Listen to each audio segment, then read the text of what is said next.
10 minuti. Porca puttana. Movie की शुरुआत में एक कपल अपने नए अपार्टमेंट में शिफ्ट होते हैं। यह है रॉब और यह है उसकी गर्लफ्रेंड गेल।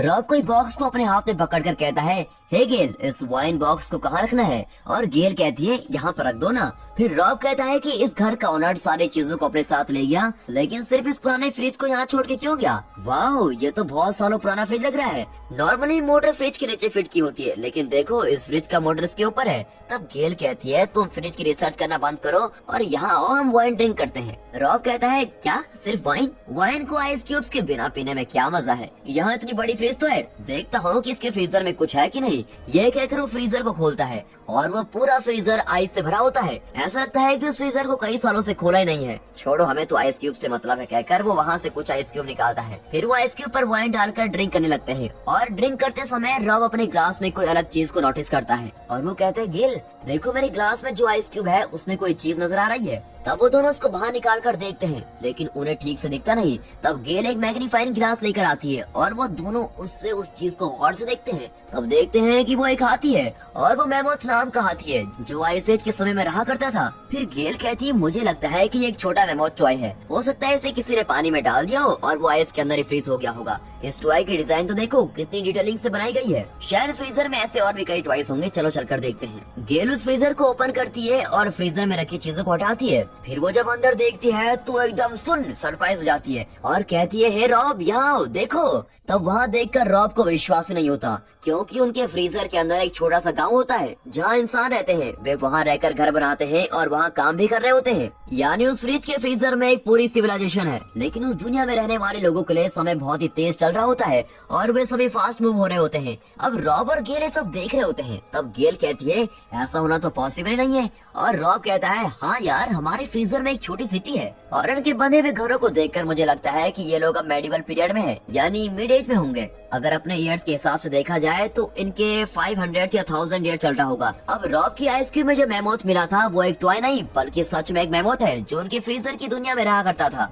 गेल कहती है, ये मैमोथ इनकी न्यूथलिक एज का होगा और मरकर आइस में फंस गया होगा। रॉब पूछता है, क्या न्यूथलिक एज, तुम क्या कहना चाहती हो? और गेल कहती है, मतलब जीसस क्राइस्ट बॉर्न होने के हजारों साल पहले। रॉब कहता है, फिर इनके पीरियड में भी जीसस क्राइस्ट होंगे क्या? वो जवाब देती है, क्या पता, चलो पहले हम इसको गाड़ देते हैं। और ये कहकर उस आइस क्यूब के मैमोथ को रॉब अपने हाथ में लेता है। सोचिए रियल लाइफ में मैमोथ कितना बड़ा होगा और इसे इसने अपनी उंगली में उठा रखा है, बताओ। अब उसे ले जाकर उनके फ्लावर पॉट की मिट्टी में गाड़ देते हैं और ये सब करने में वो 10 मिनट स्पेंड करते हैं। फिर वो फिर से अपने फ्रीजर में देखते हैं और अब उस फ्रीजर में सब कुछ चेंज हो गया होता है और वहाँ एक नई सिटी फॉर्म हुई होती है। वे बातें करते हैं कि सिर्फ 10 मिनटों में इतना डेवलप कैसे हो गया, क्योंकि उनका टाइम बहुत ही फास्ट चल रहा है और अब उनकी दुनिया में इंडस्ट्रियल रिवॉल्यूशन चल रही है। यानी वहाँ अब चल रहा होगा 1800 या 1850। इस फ्रीजर के अंदर की दुनिया बहुत ही फास्ट है, वहाँ बिल्डिंग्स बहुत ही फास्ट बनते हैं, फैक्ट्रीज बनती है और फिर वो धीरे धीरे मॉडर्न वर्ल्ड में बदल जाती है। फिर कई सारी बिल्डिंग्स भी बनती है। असल में बात यह है कि फ्रीजर की दुनिया में भी टाइम नॉर्मली चल रहा होता है, क्योंकि अब फ्रीजर के मिनी वर्ल्ड में 2 इंसानों को दिखाया जाता है जो वहाँ बैठकर फ्रीजर से बाहर देख रहे होते हैं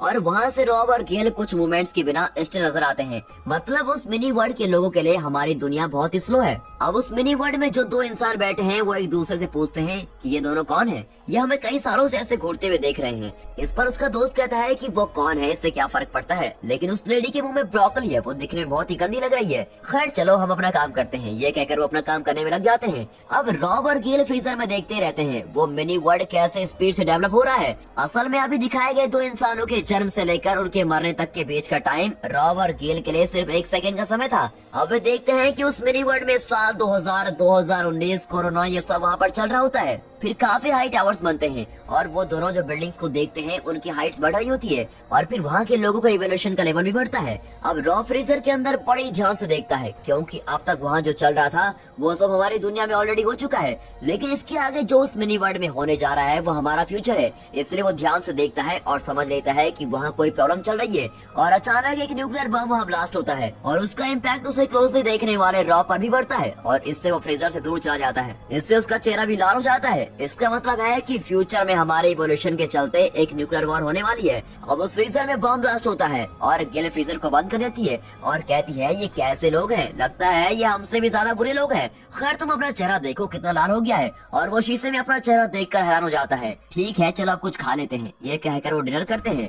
तब उन दोनों के माइंड में उस मिनी वर्ल्ड की बातें चल रही होती है। वो सोचते हैं कि हमारे वर्ल्ड में भी ऐसा न्यूक्लियर वॉर हो सकता है और इस वर्ल्ड के बाद उस वर्ल्ड में क्या होगा, वहाँ कुछ लोग जिंदा भी बचे होंगे और उस दुनिया को फिर से क्रिएट भी कर सकते हैं। तब गेल कहती है, रॉब तुम क्यों इतना सोच रहे हो, चलो हम उसको खोल कर ही देख लेते हैं। और वो फिर से उसको ओपन करते हैं और इस बार वो पूरे 1 घंटे के बाद उसको ओपन कर रहे होते हैं। इससे पहले जब उन्होंने 10 मिनट बाद फ्रीजर को खोला था तब उस मिनी वर्ल्ड में कई साल बीत चुके थे, यानी अब 1 घंटे बाद ओपन करने पर अब वहाँ कई हजारों साल बीत चुके हैं। अब उस न्यूक्लियर वॉर के बाद वहाँ क्या हुआ होगा ये जानने के लिए वो दोनों फ्रीजर ओपन करते हैं। तब देखते हैं कि सच में कुछ लोगों ने बचकर उस वर्ल्ड को उन्होंने धीरे धीरे रिबिल्ड कर लिया है और अब वहाँ के लोग एक नए लेवल पर इवॉल्व हो रहे हैं और वहाँ आसमान में चलने वाली गाड़ियाँ, आसमान में ट्रैफिक सिग्नल और कई सारे डिफरेंट बिल्डिंग्स जो कभी नहीं देखे गए हो, ये सभी चीजों को देखकर वो दोनों सरप्राइज हो जाते हैं। यानी एक न्यूक्लियर पावर को पॉजिटिवली यूज करने पर हम जैसे अपग्रेड हो सकते हैं, ठीक वैसे ही वो मिनी वर्ल्ड अपग्रेड होता है। अब उस मिनी वर्ल्ड में करीबन 5000 ईयर चल रहा होगा। इतना ही नहीं, उस वर्ल्ड में एक पिरामिड की शेप में एक बिल्डिंग को क्रिएट करते हैं और वहाँ रहने वाले सभी लोग उसी बिल्डिंग में जाकर रहते हैं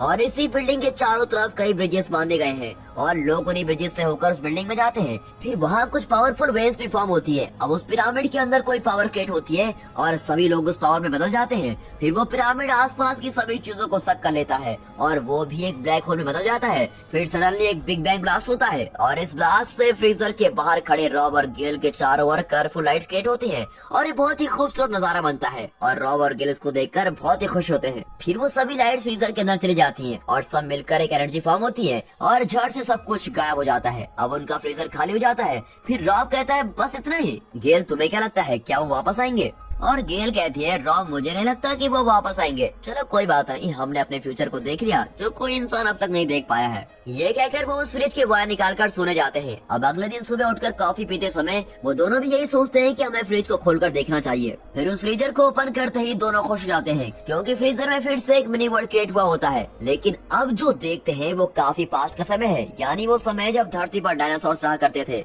और वहाँ एप्स होते हैं जो छोटे डायनासोर्स को मारकर खा रहे होते हैं, लेकिन बड़े डायनासोर्स एप्स को मारकर खाते हैं और ये एप्स ही आगे चलकर इंसानों में इवॉल्व होते हैं। फिर वहाँ आइस एज आती है और पूरी दुनिया आइस से भरी होती है। फिर वहाँ मिडिल एज आती है और इंसान घरों को बनाने लगते हैं। फिर इंडस्ट्रियल रिवॉल्यूशन और फिर मॉडर्न वर्ल्ड, इस तरह ये साइकिल कंटिन्यू होती रहती है और ये रॉब और गेल देख रहे होते हैं। और दोस्तों इसी के साथ ये मूवी यहाँ पर खत्म होती है।